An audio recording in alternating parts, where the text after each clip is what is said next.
Hi, everybody.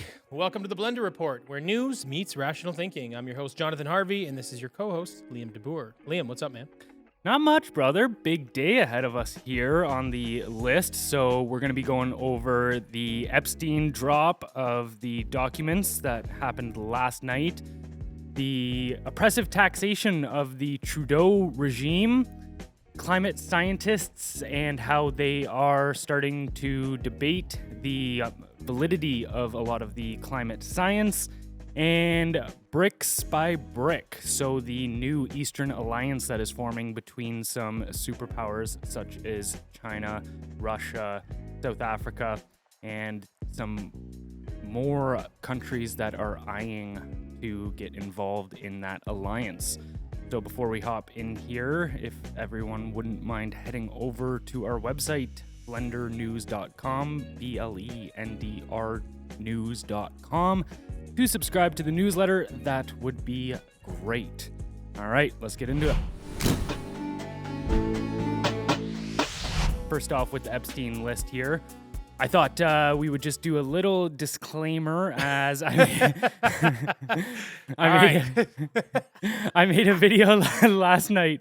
I put it in the fucking newsletter. Yeah. breaking down the first documents to come out of the Epstein files here. There was a crazy one about that got leaked into the whole news cycle last night about Stephen Hawking. So Stephen Hawking was on the island. There's photos of him there. He was definitely into some freaky shit. But a troll sneaked in some doctored pictures of the files to make it look like they were part of the legal files, saying that he had a fetish of watching undressed midgets struggle to solve complex equations on a chalkboard that was too high up for them. You know what, man? Like, I can't say whether he was or was not into this stuff. All we know is we don't have any unequivocal proof. That's what it is. Yeah.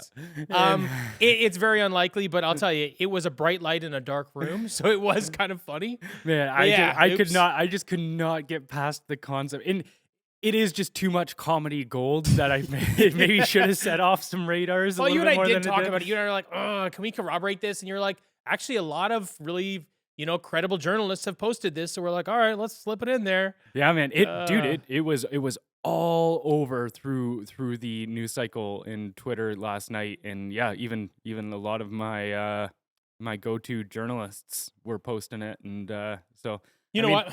One good thing I will say though.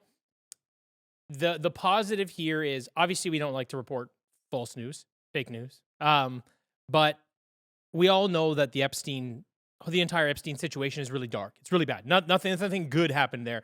So even though this is a miss, it's not going to push people the other way to say, oh, well, then the rest of it's false. Yeah. So people will at least be able to identify, go, hey, some internet troll won yesterday. Sorry. But everybody knows that 99.99% of it is true, and this is a dark chapter in history, and they're not going to go the other way. Like if this was a COVID issue and we highlighted something that was unequivocally false, we'd get lit on fire for it. So at least it's kind of one of those things where, yeah, we own our mistake, but it doesn't hurt the actual narrative, and it won't stop people from being held accountable for the bad things they did. For sure. And to your credit, to pump your tires here a bit, I will say it's refreshing this morning having that conversation about how we missed the ball on that. And I was like, I've met maybe a couple people in my life that I like argue for responsibility on a fault with. Yeah. Like usually I try to live by the philosophy of radical responsibility. So instead of trying to point the finger at everyone else, it's just like own up for what I can own up for. And yeah, it was refreshing to finally have somebody kind of give that back, because there is a lot of people that'll just be like, take advantage of that for sure. Ultimate responsibility. That's how you change your life. That's how you change the world. But all right, let's give a little overview of what we do know here. So following weeks of speculation and eager anticipation, a significant number of names associated with the late sex offender Jeffrey Epstein have been disclosed. These names were revealed as part of the unsealing of documents from a lawsuit initiated by Virginia Jeffery, a former sex trafficking victim of Epstein. The names disclosed in 40 documents now posted without prior redactions include prominent figures such as former presidents Bill Clinton and Donald Trump, Clinton's estranged aide Doug Band, Prince Andrew, the late former New Mexico governor Bill Richardson, and French modeling agent Jean-Luc Brunel, who, like Epstein, passed away while awaiting trial. Epstein's extensive high-profile connections encompassed former U.S. presidents, former prime ministers, Britain's Prince Andrew, Hollywood stars, leading academics, figures from the modeling and fashion industries, and other public figures. Some names were previously known, though other channels, despite being concealed in the lawsuit. Through other channels, despite being concealed in the lawsuit. So, what was the most surprising finding that came by your thoughts last night?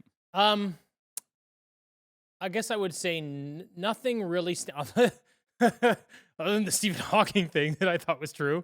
Nothing really jumps out at me as like the number one thing. They all kind of live in the same realm of like a little bit of holy shit, you know? Give Trump credit. It looks like he had nothing to do with any of the sex trafficking That was stuff. actually the big thing for me because Yeah. I'm just one of those guys where I think that once you are operating at a certain level, you are bound You're to compromised. rub shoulders Yep. with certain people. And, according to one of the testimonies, Donald Trump was never on Epstein's island. Yep. He wasn't seen at his New Mexico or New York residence, and which suggests that, yeah, he was not involved with Epstein at all. And then actually, according to CNBC, Donald Trump banned Jeffrey Epstein from his Mar-a-Lago club after Epstein began hitting on another member's daughter. The ban happened months before Epstein pleaded guilty in 2008 to criminal charges in Florida, which included paying for sexual services from a 14-year-old. So, like, it goes to show that he wasn't just not part of it, that he actively Pushed against pushed it. against. That's Yeah, interesting. I'm so- surprised that hasn't come out yet because, Donald Trump's his own biggest fan. Mhm. And, for me, if I were implicated or caught up in this, that would be one of the first things I would say. I'd be like, no, I kicked this fucking pervert off the property, 15 years ago. Mhm. I mean, that's what I would say. Maybe for some reason he was asked not to. He's not really good at keeping his mouth closed. Maybe this has been out somewhere else, now that we say this out loud. The other things that kind of caught me, Pritzker, I think Pritzker's going to get eaten alive for this. For everyone listening to, Pritzker is the chairman of Hyatt Hotels. Yes, he's multi-generational wealth billionaire, well-known, related to governors, other politicians. Like this is a tough one for their family. I think it's going to be a big stain on their family name. I would not be surprised if you see this guy lose his gig in the next week or so. But here's the thing: like this was already an ongoing case with him and this Virginia Jeffery woman. So whatever trouble he was going to be in legally may not be any different. What I'm seeing here really is now I'm going to call it a public hanging. That's not what it is, but you know what I'm saying when I say that, where like you're just going to be vilified in the public and you're going to lose all credibility. You're pretty much going to have to run away and hide, which is what I think is actually going to happen with a lot of these people. I think there's going to be people like, I saw some big names on there, and I'm not calling this person out. I don't think they were involved necessarily, but I just saw it. Like Leonardo DiCaprio's name was on the list. Mhm. I have no idea what his association is with it, but I feel like all these people have the opportunity over the next week or two So to actually, say, right. according to one of the testimonies on Epstein, Epstein quote said he would be on the phone a lot at that time, and he'd say, "Oh, that was Leonardo," or "That was Kate Blanchett," or "Bruce Willis," that kind of thing. So that Yeah. was somebody's testimony that they constantly heard him on the phone with these kind of celebrities. Right. And now that doesn't necessarily lend itself to saying they're implicated in any of Exactly. the. Yeah. So anyway, I think a lot of these people on this list have an opportunity to come out and say something.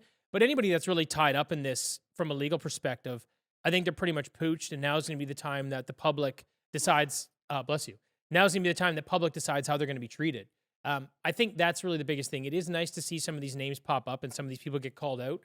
I am surprised a little bit that information came out on Clinton. It didn't necessarily implicate him, but it kind of did. Like, look, here's the thing. Just Clinton was obviously buddies with the guy to some degree. He's been on his island, on his plane a lot. There's no denying it. Epstein, according to the case, Epstein said that he was into younger girls. So it all points in that direction. But then there's the other issue of Epstein Epstein having a large painting of Bill Clinton in his front hallway of Bill Clinton dressed like a woman. Now, imagine one of your friends had a photo of you massively blown up in their like multi-million-dollar condo or apartment in New York at the front door, and it's you dressed up like a woman. What does that mean? That means I've got you by the balls, bitch. That's what that means. So Don't forget the other one too. There's another photo that's been floating around for Which a one? while of George Bush playing with a paper plane and Jenga towers that have fallen over. oh, come on. Yeah, apparently, yeah. That Epstein, that was a painting in Epstein's. That's a weird one. I'm not really sure how I'd connect all that, how I'd connect those dots, but that doesn't look good. No. No. But anyway, I mean, I'm sure this entire thing runs deep. One of the things that actually did catch me off guard was you're going to be able to speak better to this because I know you reported on it. I didn't. I just saw the highlight. Was the deal he made with the United States government. Yeah, so actually, I just pulled that up here because I was thinking that would be a good thing to dive into. So, this is Eric Weinstein, great intellectual. He was the one, and actually, he's talked about it previously because he was in these circles of really, high up academics that one time Epstein actually approached him and he sat down with Epstein, and Epstein was talking about funding certain projects that he was working on and all of this.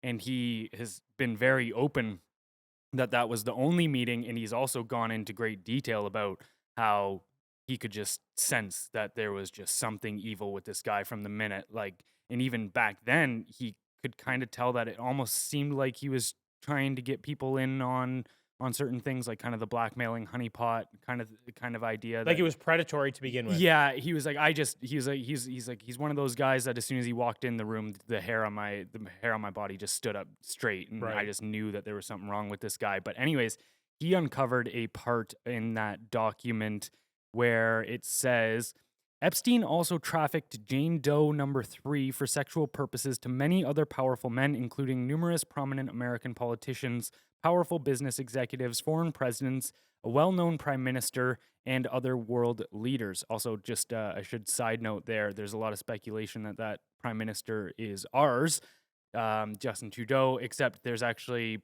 a lot more pointing to the idea that it might be the former prime minister of Israel, who has been photographed even going in and out of Epstein's place Right. in New York. But anyways, Yeah, I mean, as much as I don't like Trudeau, I don't think the timeline matches up well anyway. yeah, It no, really no. yeah. It wasn't where he needed to be powerful enough to get into those rooms anyway. Yeah. Anyway, go on. And actually, Mario Nawal, I've never said his name out loud. Actually, he's one of the journalists that I look to on Twitter a lot, and he actually he's been talking with one of the Jane Does in this Oh, really? issue, and so he screenshotted a conversation that they had of her saying, "Look, I can't name who that prime minister was. It's just like I'd fear for my life at that point. But the only hint I'll give is this," and then she put a camel emoji, which could point to the Middle East. So yeah, so who is a prime minister in the Middle East? so things are kind of lining up. Maybe that was That makes was sense. Who, I think who that was I pointing daisy to. chain that together. I'd say 90% confident. Yeah. Yeah. So, but who knows? We'll hopefully we find out. But anyways, to continue on here, Epstein required Jane Doe number 3 to describe the events that she had with these men so that he could potentially blackmail them. The government was well aware of Jane Doe number 3 when it was negotiating the NPA, so that means a non-prosecution agreement, as it listed her as a victim in the attachment to the NPA. Moreover, even a rudimentary investigation of Jane Doe's number 3's relationship to Epstein would have revealed the fact that she had been trafficked throughout the United States and internationally for sexual purposes. Nonetheless, the government secretly negotiated a non-prosecution agreement with Epstein, precluding any federal prosecutions in the Southern District of Florida of Epstein and his co-conspirators. So, like, that just points to this whole idea that this is an intelligence operation. 100%. Like, I seeing that throughout these documents, like, I mean, it was pretty clear that Epstein wasn't just acting on his own. Yeah. Throughout all of this, the whole narrative never made sense. But now that you see this kind of stuff that they were essentially giving him legal immunity, I don't know how you come to any other conclusion than that. Well, I'd say there's one other way this could be. This could have played out. So the only other, just to play devil's advocate, the way this could have played out is he could have started. I don't think so, but he could have started this whole scheme on his own, and then he could have implicated enough people within the government to then bend their arm to say, "Hey, here's how this is going to play out because you're all implicated in this." Mhm. So then they would do that. It's just, versus the other way around, versus it being a targeted plan, them going to Epstein, honeypotting people for blackmail. Epstein was doing this because that's actually not a bad model if you're thinking from the government's perspective. This is dark, but I'm just going to be honest. If you're looking at it from a strategic perspective as the government, you're looking for people that are honeypotting these crucial members of society so you can blackmail them, right? And as soon as you see a guy that's got that kind of racket going on, it's almost like drug dealing. Like you can bring them under your wing and then they just inform for you. You know what I mean? Mhm. So once this guy has this racket going, then the government goes, "Okay, you've implicated some of us, got it. Now you're on our radar." And then they start working together to be like, "I need you to do this guy." Then they start targeting people as a group. So they almost would have picked up Epstein after he started down this dark path because they're like, "Well, the guy's already got the infrastructure. He's already doing it, and we got him dead to rights. So let's make him work for us, and let's make him implicate people that we want so that we can get what we need out of these other people." For sure. That's a reasonable way. I wouldn't be surprised if that's the way it went, to be honest with you. Yeah. Because here's why I say this. Epstein, his interest in young women and what he was doing with this, that's not something normal people or everybody has. So you can't really target someone to say, "Hey man, I got this plan for you." Because if you say that to me, I'd be like, "Hey dude, I'm gonna kick the shit out of you for that." Like all right, let's just fight. That would kind of be my response. Especially, for a lot of these people that have kids. They'd be like, "Are you fucked, dude?" So you have to have a guy that's a little bit fucked in the head to do this, being Epstein. So I'm of the mind that he was already moving in that direction, showed himself to the government by implicating some of their people, and then they jumped in and were like, "Hey, it's one or the other. Either you're working for us or you're fucked." So I don't know. That to me actually makes more sense. Yeah, I still probably lean towards the idea that he was embedded in intelligence beforehand, that he was an intelligence agent of some sort, and then that he essentially just became the guy that they built this whole thing around. Because even when you look at uh, where the origin of his financial success, it's pretty sketchy. There's not a lot there. Essentially, all of us. It was just one of those things where, like, all of a sudden he's this baller player out of nowhere, and it's like, Yeah. all right, well, where did he get all this money? Well, I hope we get the answers to this because it's interesting to see which side this may have started on. Yeah, man, for sure. All right, well, let's head on to the next topic here. So, Trudeau the tax man. Here's where Canadians will be paying more federal tax in 2024. So, brace yourselves, Canadians. Your wallets are in for a tighter grip in 2024. The Canadian Taxpayers Federation paints a stark picture of a multi pronged tax offense with increases seemingly everywhere you turn. From your paycheck and gas pump to your evening drink and online shopping, expect to contribute more. Payroll taxes are set to bite deeper with increased contributions to both CPP and EI. Those earning an average wage or more can expect a combined tax hike of $300. Employers will feel this too. Commuting costs are also destined to skyrocket as the federal carbon tax soars from $65 to $80 per ton, translating to an extra $12.32 per fill-up for a minivan.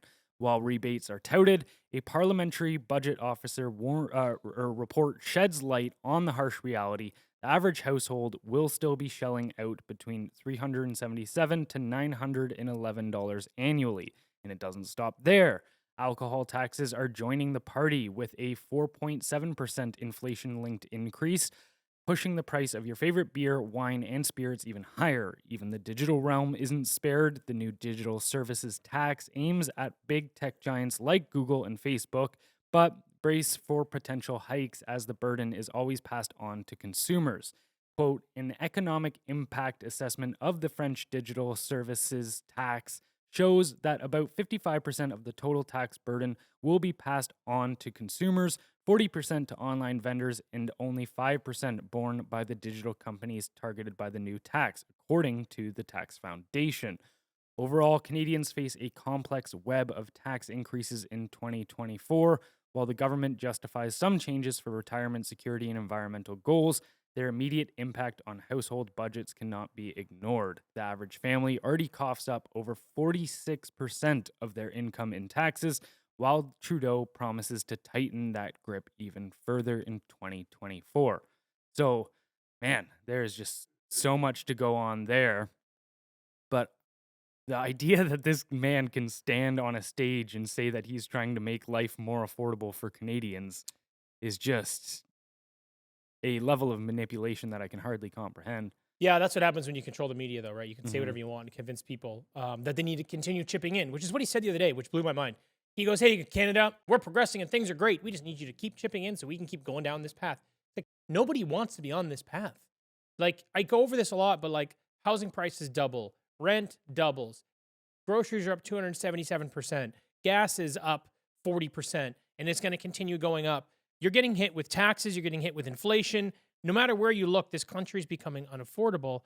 And this guy's approach is we need more of your money to fix the problems we created. Now, I know these numbers are going to be a little off, but back in the time when they had like kings and serfs and stuff like that, kings and peasants, I think like 30% was like the top tax. That's as much as you'd lose to the king, which is a lot, But now the average family is losing 46. If you're a top earner in this country and you spend half your money, which means the reason I say half your money is because you can't recoup HST. If you do that, then you're pretty much losing, 65% of your dough. You're losing 2/3 of the money you make. That means you work until September just to get any of your own money. This country is wildly out of control. This makes absolutely no sense. And what I don't like is they do a lot of these things to increase taxes in ways that are relatively devious. Like they make these adjustments on things that aren't obvious, that it's like, oh, cool, we got another 100 million there, another 300 million there, another billion there. And that's just kind of how they play their game. But you don't feel it because it feels like pocket change. Someone goes, well, if I'm an average wage earner and my EI and CPP will go up $300, that's not the end of the world. Well, it is when you probably have 25 million working Canadians. That's a big number. You also have to consider the fact that the employers have to match this as well. It's actually higher for EI. I'm not exactly sure of the figure, but it's about 20% higher for EI for the employers. You're going, how can small businesses stay in business if these numbers continue to pile up? If you have to keep raising your prices and you're pricing yourself out of the market, no one can afford your goods because of all the increase in taxes. It doesn't make sense. This thing is a runaway train under Trudeau. He's got no idea how to fix these problems, and all he's doing is making it worse for Canadians. So, Yeah, and to go to the idea that, I talk about this frequently with Agenda 2030 and how it seems like a global socialist agenda. And you look at some of the top thinkers, there's a quote that was, whether it was falsely attributed to Lenin or not, the Marxist revolutionary that led the communist revolution in Russia. It's the quote can't be confirmed as it was essentially a game of telephone that he said it to an interviewer off the record and the interviewer said that he said it. But anyways, Lenin said that the way to crush the bourgeoisie is through oppressive taxation and inflation. So, like, to your point about how can small businesses survive, the answer is they can't. no. It's impossible at this point. Or even just look at not even small businesses aside. Look at just families, like households. We've broke down this number before when it comes to buying a house, where 30% of the cost of a house is already soft costs that go to the government, like permits and such. But then, 60% of the average salary has to go towards paying the mortgage. And then the rest of their income goes towards taxes. It's gone. It's just like, Actually, based on I remember the numbers. 46% is the average taxation for the family. That's what it is. 66% is the average amount in Canada that is going from a family to their mortgage. yeah. So do the that's math. over 100. You're already over exactly. Yeah. So you're already going into debt every month just to try to stay alive. I don't know, like if their solution is, hey, let's bring in the universal basic income. Guys, look, been over this. There's no good way to cover the cost of this program. Taxes just have to go up. There's nowhere to grab this from. Yeah. Look what they're doing now with all these fill-in small taxes to make up this room. There's no way, like, you're not going to be like, well, we'll just charge the rich. They'll leave the country. It's the economic equivalent of taking a extension plug for a power bar essentially and plugging it into itself and expecting it to work. Like, No, yeah, that's actually a really good analogy. Like it's the thing is he just keep like this is the perfect example of a guy blowing hot air into an economy, just trying to sneak by long enough until he can run for re-election. That's what this is, because all he's trying to do is not wear the devastating blow to the economy on his face. Yeah. That's how I see this, right? Like I was reading something the other day that's like, look, you can manipulate the numbers any way you want. Canada's already in a recession, and it's going to continue through most of this year. And you get this idea, and I want to highlight this because I don't want people to have false hope. They're saying that we may drop the interest rates on homes. Now, this is a damned if you do, damned if you don't situation. If you keep the interest rates where they are, people currently can't afford their homes. If you lower the interest rates, then no one else can enter the market because you're going to see a surge in home prices again, because we have our production of homes is super low with our immigration being super high, and we're never really going to catch up. So if they do this, what's going to happen is they're going to lower interest rates for a quarter, and then they're going to have to bring them back up to quell the housing prices again because the limited number of homes that are available. This is not going to be a good solution. So when people are seeing this in the news, this is not an indication of things getting better. This is an indication of them going, oh shit, how do we balance the scales right now? Because we've increased interest rates so much that if we don't soften them a bit, too many people are going to lose their homes. That's going to create a massive economic chain reaction. But as soon as we do this, we're going to have to be very careful because the housing prices are going to go back up and it's going to create a surge in the other direction. They are in a very, very dangerous spot right now, walking a tightrope. And it's one way or another, they're going to get burned. I just don't know how soon it's going to happen. I don't know how long they can manipulate the market and play this game, but it's going to come knocking pretty fucking soon. well, and something that makes me always scratch my head is you talk about this kind of stuff, and then people that are sympathetic, more towards the socialist ideologies or government intervention in any manner, they'll point to, well, what do you think you can live without taxes? First of all, maybe. But secondly, like, are we, what is your line to sit there and go, this is too much? Because America was founded on the principle that they were unhappy with a very small, it was like 2 or 3% tax on tea. And they were just like, Nope. you're taxing our tea 2%? Like, fuck you. We're starting our own shit. Yeah. And I look at this now and I go, how is this not This at is that criminal. level? This is criminal. And two, where I sit here and I say to people, it's like Canada in specific, when they like all say something along the lines of, we're already a socialist country. Like, we're on the path, we're not on the path to socialism. We're already at socialism and we're on the path to communism. People are like, oh, well, you're blowing it out of proportion there. You're not. It's just wearing a different hat so people can't identify it. It's in disguise. Yeah. 100%, dude. And it's like the boiling frog 50% of your shit is gone. Yeah. Just gone. And this is the libertarian idea of taxation is theft, but I saw a good breakdown of it the other day as well, where it's like, it's actually more than theft, because they're not just robbing you. It's extortion, because they're saying, if you don't allow us to rob you, we'll throw you in jail. So it's worse than robbery. Yeah, it's true, man. I feel like the situation in Canada and much of the West and much of these heavily taxed nations, Canada is the worst holistically. Overall, it's the most taxed nation in the world. People argue that income tax is higher either here or there or whatever. When you take all taxes into consideration, Canada is the worst in the world, and we continue to increase. But I think it's the boiling frog situation. We all got into some water. It was 5%, 10%, 20%. Now the average is 46%. After this year, it'll probably be closer to 50%. It's just, it continues. The water keeps getting warmer, and because it's so gradual, people aren't noticing. And like you said, though, when do people push back? Now seems like a good time. We can't afford to live. The only people that can't afford to live, apparently, are the public service workers that are continuing to be paid more and more money, and that is continuing to expand. Did you know, under Trudeau, this is a wild statistic. Under Trudeau, since 2015, the federal workforce has grown from 257,000 to 357,000. It's grown 40%. That is fucking wild. And what are they doing? What are they improving? Absolutely nothing. It's just more red tape and more bureaucracy. This guy's out to fucking lunch. And people need to start paying attention. And you and I talk about this all the time. Like, I rip this guy because everything he does is absolutely terrible. but when is enough enough? Like, where is that line? Or have we just been, I don't know what the right word is. Like, have we just been subdued in such a way that we don't have the fight in us anymore? And maybe that's happened. I don't know. What are your thoughts?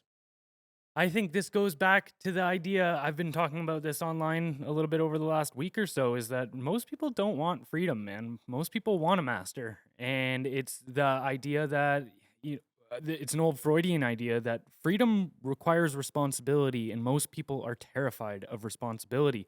They want somebody to come in and say, hey, this is the path forward. We've got it all figured out. Just do what we say and everything will be okay. And I think a lot of people take that philosophy to the extreme, to the point where they will even do that with their paycheck. They're just like, just take all my money as long as you give me what I need back. Like, as long as you know better. And I think it goes pretty deep into that. And then too, a lot of people are afraid of being called selfish, of saying, of like, if they take a stance against, say, taxes, they'll be called, well, yeah, that they're only looking out for themselves. They don't care about the lower rungs of society. And I'll point to a Thomas Sowell quote about this, where he said, it's weird to me that the people who want to keep their money are the selfish ones, when I have never figured out what my fair share of somebody else's money is. Yo, that's tight. That's such a good way of looking at it. Yeah. And it's like, you're telling me I'm selfish for wanting to keep the products of what I worked for. Yeah. How are you not selfish for wanting to take have all what mine. I want? Yeah. Like, and this goes back to the idea as well that, like, you have to show me that these things are working first. You can't just say that taxes are a good thing because they help people. You have to show me how they're helping people. And I remember having this conversation with somebody in that was close to me. I won't implicate, because they were trying to push me on this idea of taxes being a good for society. And, how would we get the roads and the schools and all this kind of stuff without them?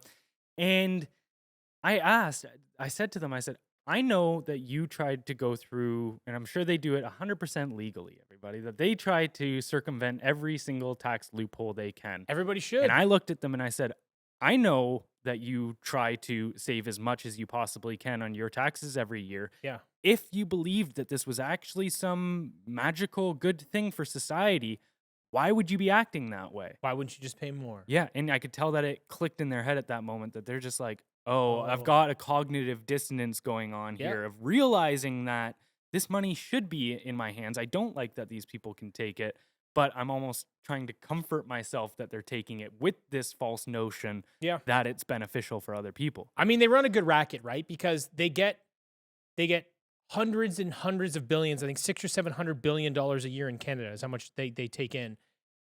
They spend more, yet they accomplish nothing, and there's no accountability. I don't understand how this happened. I don't understand how we decided there was no accountability for politicians. I'll tell you why I think it's really strange. Well, other than it's absolutely nonsense.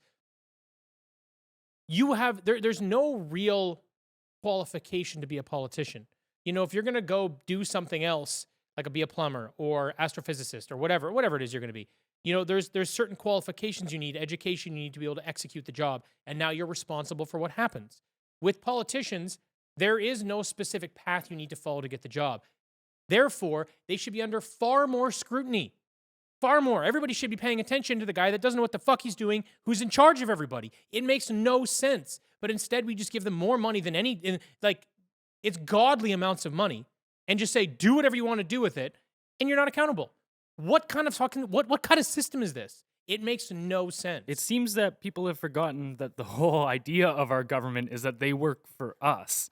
And that's to your point, where it's just like they should be facing immense scrutiny from every single one of us. Yeah. And like people often forget this too. I don't know, did you know this, that the day before 9/11, the Pentagon it failed its audit again and couldn't account for trillions of dollars. Yeah. Name me one entity in the world that could lose trillions of dollars and not even face the littlest scrutiny for it. Okay, so the interesting thing about the Pentagon is that they do internal audits every year. The Pentagon has failed like every fucking year. They can't keep track of their money. They have no idea what's going on. Someone can look into that and they can verify this. But I think it's like the last 8 or 9 years in a row failed every time. And they're like, yeah, but we're making improvements. No, you're not. You're failing miserably. Like you have no idea what the fuck is happening under your roof. And you've got the largest budget in the United States. How is this acceptable? How is this acceptable? Like, I understand why people want to go work for the government. I get it. Because you can do whatever the fuck you want and make money.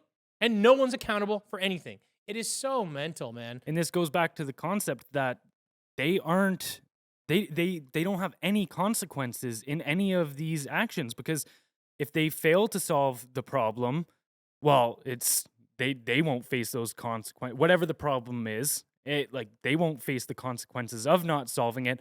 And then also the money that they put into it is not theirs, so they don't even bear the financial burden of the problem. And the thing is, this even goes for things that they think they're doing properly, right? And obviously when they fuck things up, yes, you see the collateral damage, you see all the money that was burned. But take COVID, for example. I believe that some of the politicians thought they were doing the right thing. We're doing the right thing, still getting paid and got raises and bonuses, but they shut down every business in Canada. Most businesses in Canada, hundreds of thousands shut down because of the decisions these people made. It was the wrong decision. No accountability. So even when they think they're doing the right thing, people get fucked. Like you said, the idea of government, the whole purpose of government is to help society get better, is to be a helping hand so that you and I can thrive and make this country a better place, not be its biggest burden. That's all it is. I actually think government only has 2 functions. One, establish borders and protect them, which means some sort of military, and that's where I would go into, like, okay, there can be taxes for that purpose of funding a military to establish and protect our borders. And 2, to uphold property rights. Okay. See, I think one of the things that we can use them for is infrastructure. So I do actually believe that it's a good system for them to be managing simple things like your roads, your garbage, your snow removal, that kind of stuff on like public properties, just on public properties. I think there's a good way to work that in. Not necessarily like I could be negotiated with, but I think that's a reasonable one. Yeah. It's interesting. Like, I think that there's a space in a perfect world. I think there's a good space for there being a public and private sector for a lot of things, but they've just completely taken over anything that's within their reach. You know what I mean? I think that's what's making this so egregious. It's just, yeah, it's disgusting. We really hate the government. Like, as we're talking, I'm like, oh, I could just continue talking about how much I hate them. That's wonderful. I look at anybody that loves the government, though, or thinks the government is a net positive. I look at it as maybe a necessary evil, because the alternative is that Potentially chaos. Well, potentially chaos, but I've likened the government to the mafia before, where it's I do it all the time. Yeah, where a lot of the times they'll instill the fear and then sell the protection Yes. of that neighborhood. But then, you look at the alternative. Would you rather deal with one immoral institution or unknown amounts of small pockets of, say, roaming little militias or mafias? Yeah. And you go, well, at least I can at least if it's one party, I can deal with them and negotiate with them. Like, I don't have to spend all my time negotiating with one group, and then all of a sudden another group comes along and starts trying to extort me. And the negotiation process can't be had. But to me, I'm just like, so, okay, maybe government is a necessary evil, but it doesn't mean that we should take this favorable view of it, that we should, we need to understand the nature of it to be able to properly negotiate with it. If you sit down at a business negotiation, no matter what it is, if you don't know what the other party is looking for in the negotiation, you've already lost. You've lost those negotiations. So you need to understand that what the government wants is more control and more resources. Yep. That's it. That's just like a corporation. They're commoditizing us. That's all this is. Just like a corporation's only goal is to raise shareholder profit, the government's only goal is to centralize power. Yes. So that, to me, I'm like, you need to understand that fundamental aspect of of government in order to negotiate with it properly. Otherwise, we're going to end up in this world that we already have, where it's like, well, the government can fix every issue in society, and we're just going to defer all responsibility to them to fix those issues. Yeah. You know what's interesting? Actually, if you look through history, I think for the most part, when these things would happen, the empire would fall. Someone gets their fucking head cut off. See you later. We just don't live in those times anymore in the Western world. And I think they've done a good job to convince everybody that they're too civilized. I'm not suggesting we cut anybody's heads off, but we're too civilized. Hell, we're too civilized for, let's call it a soft revolution. We're too civilized to start implementing all these checks and balances on the government to say, hey, like, here's a private organization. We're coming after you for all this stuff. Here's a collective public fund of people going, all right, it's time to start holding the government accountable. And then we start implementing some set of rules to start mitigating or minimizing the amount of power they have, or holding them responsible, or doing things that can start squeezing them, because all they continue to do is expand. But we're told, or we're convinced at scale, we're too civilized for that. Like you said, we're just doing the right thing. We're just doing our part. We're selfish if we don't want to do it. But I think we're getting to this point that the number of people that feel the way we feel is continuing to grow. And obviously, I don't know what's going to make this bubble burst, but I hope it happens sooner than later. Well, dude, once my idea is like, and it doesn't mean that I have no empathy for the people that have lived in poverty their entire lives, but to them, there isn't much change when things like this come along. Right. They've always struggled to find food, so they expect that the future is just going to hold more struggles and more hunger, all of that kind of stuff. Right. But when we're getting into the point now where middle class families, which have done everything the way that they thought they were supposed to, which was, I went to school, I got this high paying job, I paid my dues. Yep. I was told that if I did this, that I'd be in a good spot. When those people en masse start not being able to put food on the table for their kids and their family, the idea of a revolution could turn real quick. You know, it's interesting, some middle class stats that I was looking at. 83% of Canada thinks they're in the middle class. 15% of them can't keep up with their monthly bills. 47% believe they're going to have trouble paying their home or mortgage or rental costs in the next month. I think it's between those two figures. That's the one figure I forget is specifically that are basically living paycheck to paycheck. So to your point, we are getting very close to the edge of that cliff. Yeah. So I guess we'll see what happens. Yeah. All right. Tried to cram the last two topics in here in the last 15 minutes, but climate scientists, the case for embracing higher levels of CO2. So a recent report from Oxford Academics Bioscience warns that the Earth has entered quote-unquote uncharted territory, and life is now under siege due to escalating concentrations of carbon dioxide. The authors emphasize the urgent need for a faster phase-out of oil, coal, and fossil fuels to prevent water and food shortages, as well as extreme heat affecting a significant portion of the world's population. So those findings there alone, before I continue on with this article, ridiculous. Because you phase out oil, coal, and fossil fuels, you're immediately going to have water and food shortages. Everyone's going to die. So sorry, that's what happens. So phasing those out to prevent water and food shortages, just ridiculous concept on its own. And then, as well as extreme heating affecting a significant portion of the world's population. Extreme cold affects 10 times more people than extreme heat does. Extreme heat is not to say that it's not a problem, but cold is way worse. Way more people die from I wish people cold. would look into these statistics on the number of deaths that happen based on cold weather versus warm weather every year. Even I in wish India. they would look. Yeah. Like people do not pay enough attention to that because it's not highlighted, but your number at 10x is about bang on. Yeah, well, there was a good point about why that might be in, I believe it was Unsettled. It might have been False Alarm, those books, but they were saying about how cold typically kills people over the span of weeks.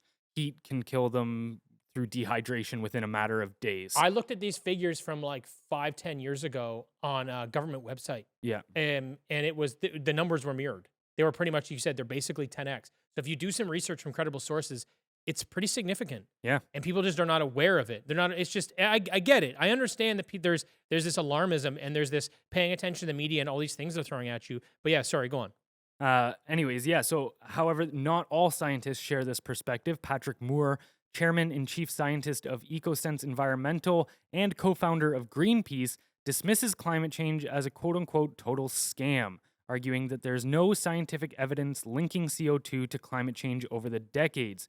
Moore contends that the climate message has shifted from global cooling to global warming and now disastrous weather, and challenges the assertion that CO2 is the primary cause of extreme weather events. Climatologist John Christie points out that weather-related deaths and climate disasters have significantly decreased over the years, challenging the narrative that CO2 is causing more intense and frequent extremes. So to touch on that, couple things here.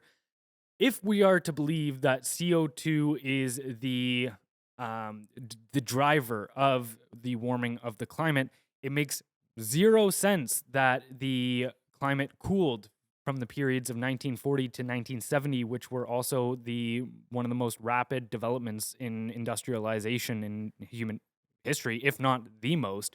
So it doesn't add up that its exact correlation between CO2 emissions and higher temperatures. And then on the other aspect of climate disasters, it's not just that they've significantly decreased, it's that they've almost gone non-existent. Like over 100 years, the climate or deaths due to extreme weather events have dropped by 96%. We're talking about from 500,000 people a year, and that's also when the population was a lot lower. Right.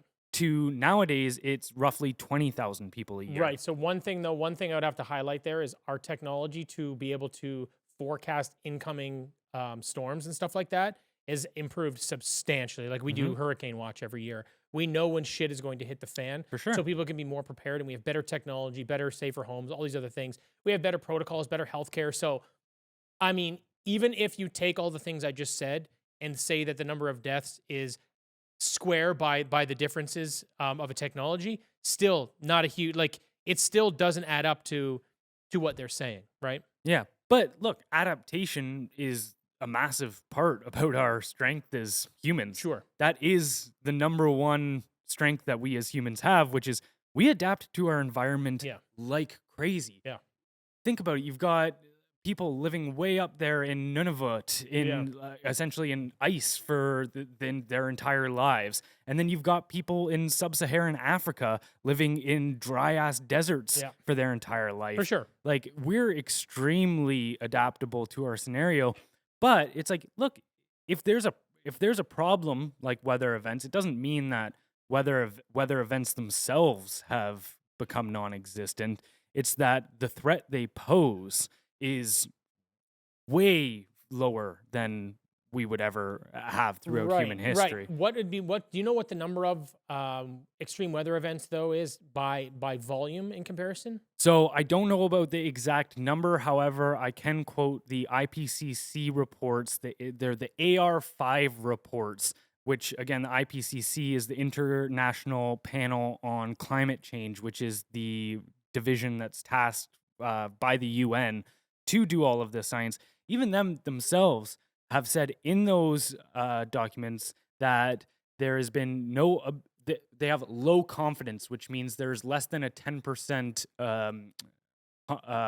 likelihood that there is a trend in droughts, floods, or hurricanes. Okay. So they basically have no idea. They're sitting there going, look, we're dealing with the best that we can throughout human history of trying to figure out what this stuff looks like. But we don't have confidence. It's just basically smoke and mirrors essentially. I mean, one of the things I would say that I don't think we do enough is let's pay attention to who we're listening to. The guy that founded Greenpeace. I'm not sure about his education, but obviously he spent his whole life in this space. You know, you have these climatologists. You have people that do this for a living. They have the education in it, and they're raising red flags. So, you know, are they right? Are they wrong?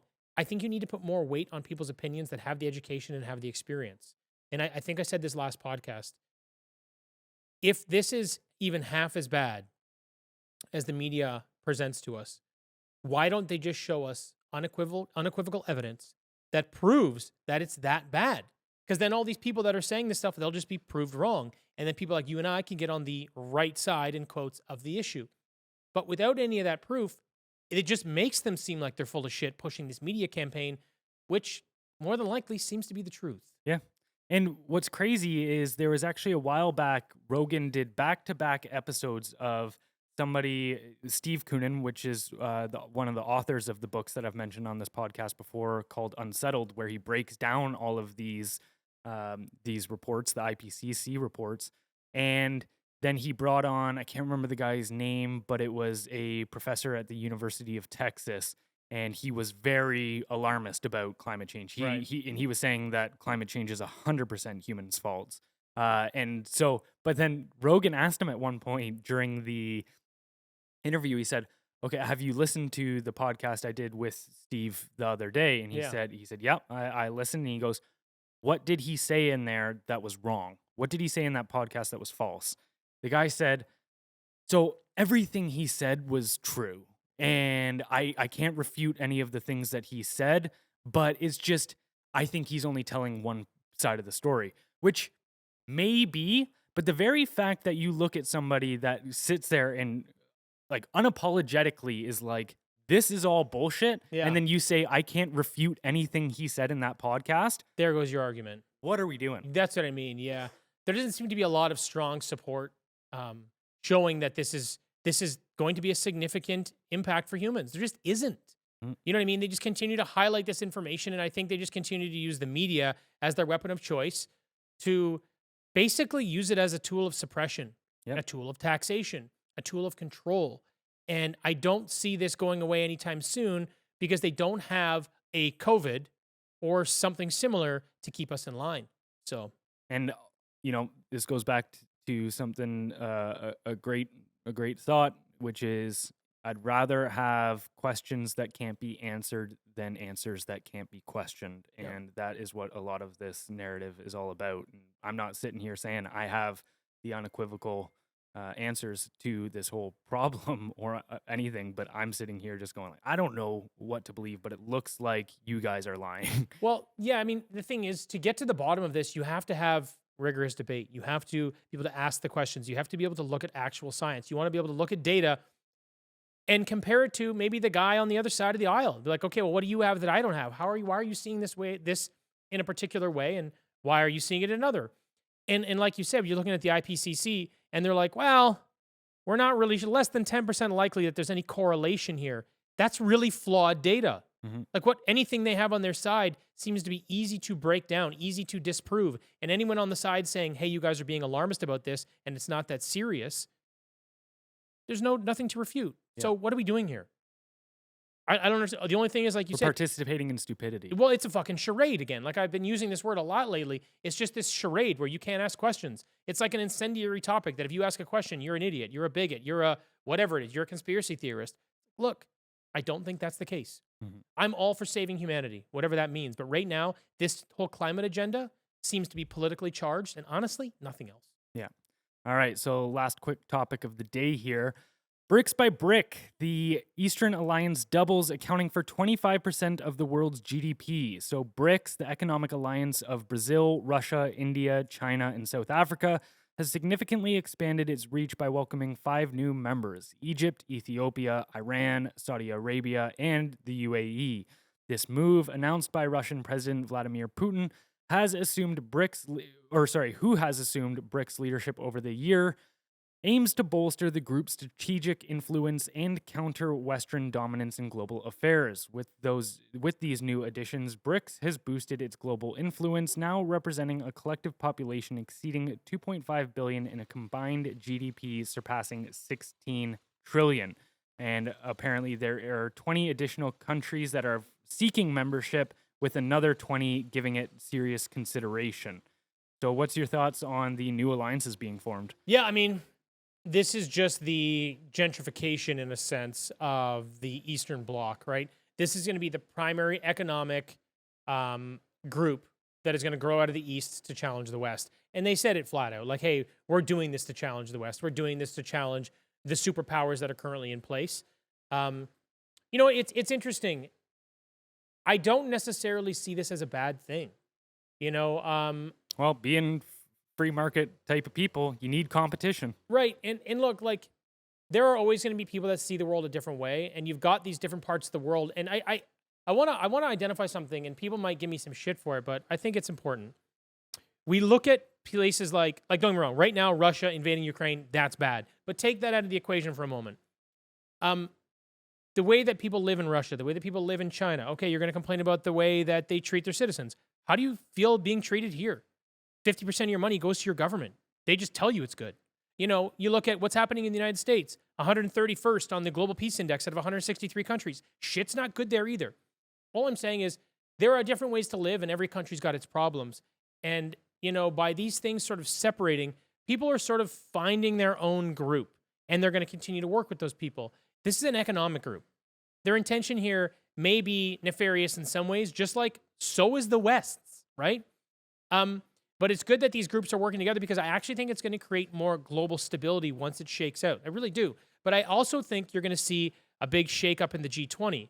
A lot of the countries that are currently in the G20 that are also a part of BRICS, I imagine, I could be wrong, but I imagine they're going to step out of their G20 membership over the next 5-10 years as BRICS continues to expand. Now, BRICS is currently 10. There's 20 people that have officially requested membership. There's another 20 that are considering it.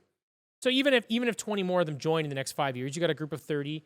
You get a shake up in the G20, and that's what you have. You have these economic pacts, these groups that are going to work together. Like, you know, these free trade agreements and these things, if they're done properly, they are effective. You know, like I know that U.S. is now giving discounts to Mexico because they're part of the gang. The same thing with Japan. They're a part of the gang. This is just the same idea. You know, they're going to try to build their own puzzle where they're going to say, look, we don't get along with you over there. You guys see the world a different way. You know, sure, some's bad, sure, some's good. We're going to go with our guys, and we're going to create some sort of economic stability, an economic system where we can trade goods and play this game within our own group. I think it's going to create some stability on both sides. I think it's just going to be a bit of a problem getting there. Well, I think it's going to force the West here to course correct because if you look at a lot of these developing nations, if they're up and coming and looking who to partner with, when, you know, on one hand you've got the Russia and China's of the world, the BRICS alliance, or you're sitting there going, all right, I've got the Western world with America and the UK kind of leading the charge on that. If your options are go with the people that will give me access to cheap energy, such as oil and coal, all of this kind of stuff. Yep. Like, look, I just need energy. My people just need energy. Yes. And then on the other hand, you've got the Western alliances, which are saying, look, we'll give you energy, but it's going to be super expensive and also inefficient, sustainable energy. It's like you have to come on board with these. And you have to buy into all of our ideology. You're going to sit here and just go, all right, well, it's the clear choice for me. I'm sitting here in poverty. I'm sorry. I'm not super concerned about the climate 150 years from now right now. Your gender agenda. My population is starving. Yep. Then they're clearly going to be pushed in the hands of the Eastern alliances. And I think this might put a little bit of pressure on the Western world to then go, all right, I think we're being a little bit too tyrannical. We're pushing this whole agenda too hard with these sustainable development goals because energy is energy. I don't think people realize how crucial energy paramount is to the success of any society. It Yeah. is so important. Yeah. And people, like you said, people just they take it for granted because they always have it. Yeah. But no, it is so crucial, especially for developing nations, getting it at a very low cost. That's how you build your economy. That is the number one driver of building of a low end economy is cheap energy. Yeah. That's the only way you build it. Yeah. That is it. Yeah. So for people not to recognize that, yeah, it's ridiculous. And like I really agree with your point. I think that's a really good way of putting it. Is not only is the West going to have to correct course, but until now, we've basically had this pseudo one world government. You know, all the different G groups, all the different summits, the UN, all this other stuff, right? So you have no one to answer to, and you're always in first place. But now that you're getting this other group that's coming up out of the East going, we don't like the way you've been doing things, now the West has to become a more, like, it has to be a more appealing partner because now you're competing with the other side, right? And the thing is, right now, it's still easy enough for guys like you and I to move to Dubai if we wanted to, which I know a lot of young entrepreneurs are doing. So you kind of look at this and you go, not only are they going to have to correct course, they're going to have to start competing at the same game, the same way, or they're going to start losing not only people, but nations and partnerships and alliances. So yeah, I mean, overall, I know people may identify this as a problem. I think it's actually really good for the market. Yeah. And I mean, you know, this just goes back to those principles of free market capitalism, which is, I think, the single greatest invention that humans have ever come up with, which has allowed us to develop at the rate that we have. Yep. And that's why competition itself is a good thing. It's so important. I just feel like people don't realize that you need incentive. People Yeah. are just, this whole socialist program thing, you got to realize that's sucking the life out of society. Communism sucks the life out of society. If there is no incentive to improve, no incentive to progress, why are we even here? Because if you look at humans, if you're an alien and you look at humans and you had to say, what do these things do?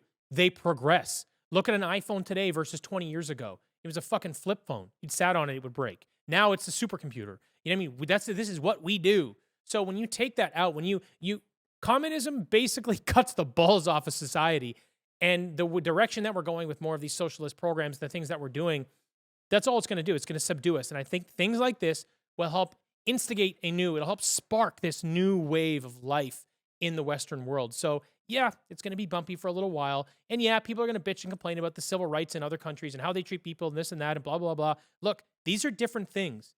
Economic stimulation and how your people are managed at home from civil rights, they're very different. And like I said, we are under the impression we have freedom and democracy here. We pay half our money to the government. And through COVID, I couldn't leave the fucking country. So give me a break. Mm-hmm. And, you want to talk about civil rights of other countries. Sure. Other countries around the world are discriminating on the basis of ethnicities or religions or whatever it may be. Like, we're doing the exact same fucking shit here now with all this DEI bullshit. Yep. It's like, oh yeah. It's like yeah. this whole concept of like, oh, we're not discriminating against anybody. We're discriminating for people. It's like, you can't, those two things are interlinked. Yeah. You can't have one without the other, guys. Yeah. So I think it's gonna, hopefully at least get rid of some of these terrible ideas that we've been playing with over the last I think they're couple going to years. fight it tooth and nail, but I don't think there's any other way through this. How do you maintain your competitive edge? And look, one of the things I'll point to that is a good indicator that we're moving in that direction is there's a lot of governments in the world right now that are shifting towards conservative or Republican in the West, right? And you hear all this far right populist stuff. First of all, I don't think people know what the word populist means. Anyway, that's fine. That's for another day. But you're seeing all these people like complaining about it being far right or Trumpism. It's like, no. What's happening is these people are going, we got to stop with the gender bullshit. We got to stop with the massive immigration. We need to start implementing rules that go against all the liberal agenda because it's ruining our society. And the only thing that's instigating this right now is the fall of their own nations, which is great because individually they're going, hey, look, I don't care what the group's doing anymore. Fuck this. Which for me goes, once this BRICS alliance continues to grow, and the West as a whole goes, we need to make some changes. There's already enough of these small pockets of countries that go, we're already making them, get on board now, which I think will give it some momentum. So I really do think it's going to go that way. Yeah, I agree. Anything else you want to add for today, brother? No, that's it, man.